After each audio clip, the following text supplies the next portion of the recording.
من هر روز صورتمو با این ژل طبیعی میشورم، واسه همینه هیچی جوش تو صورتم نیست. دلیلش به خاطر وجود نیاسینامیدی هستش که بهش اضافه کردم. فاقد مواد شیمیایی، چربی پوستتو کنترل میکنه، ضد لکه و جلوگیری میکنه از جوشای زیر پوستی. ژلی که پوستمو عاشق خودش کرده. از اون موقعی که این استفاده میکنم یه دونه جوش هم ندارم. درست کردنش خیلی آسونه، بریم با هم درستش کنیم. اما قبلش این قلب سفیدو برام قرمزش کن تا منم دلگرم بشم.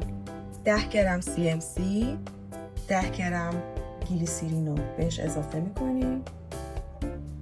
خوب هم میزنیم تا یک نواخت بشه. CMC همون ثعلبه که بسیاری از شیرموز فروشی‌ها ازش استفاده میکنن، پس خیالت از سلامت محور بودنش راحت باشه. 70 میل آب مقطر یا هر عرق گیاهی که دوست داری اضافه کن. یک بار هم میزنیم و میذاریم 24 ساعت برای خودش باشه. اصلا از همزن برقی استفاده نکنین چون خودش باید یک نواخت بشه. بعد از اینکه یک نواخت شد 10 گرم نیاسینامید بهش اضافه میکنیم. 50 گرم کوکوگلوکوزاید،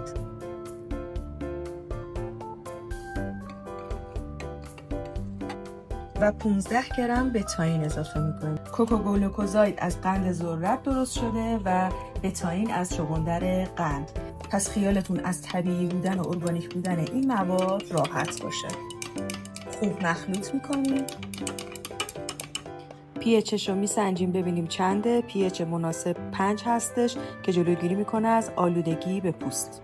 خب pHش بالا هست. وقتی که pH بالا بود اسید سیتریک اضافه میکنیم. حدود نیم الی 1 گرم اسید سیتریک اضافه میکنیم و دوباره تست میکنیم.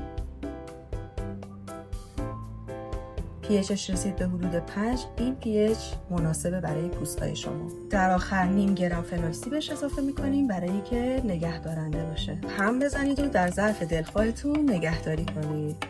و تمام. حالا یه ژل شستشوی طبیعی داری که خودت درستش کردی، با این میتونی پوستتو آروم و پاک کنی. اما اگه وقتشو نداری درست کنی، من اینو با عشق برات تهیه کردم و جالب قضیه اینجاست که نصف درآمد این محصول و محصولای دیگه این پیج میرسه به خانم‌های بی سرپرست که با کمک ما میتونن دوباره رو پاهاشون وایسن.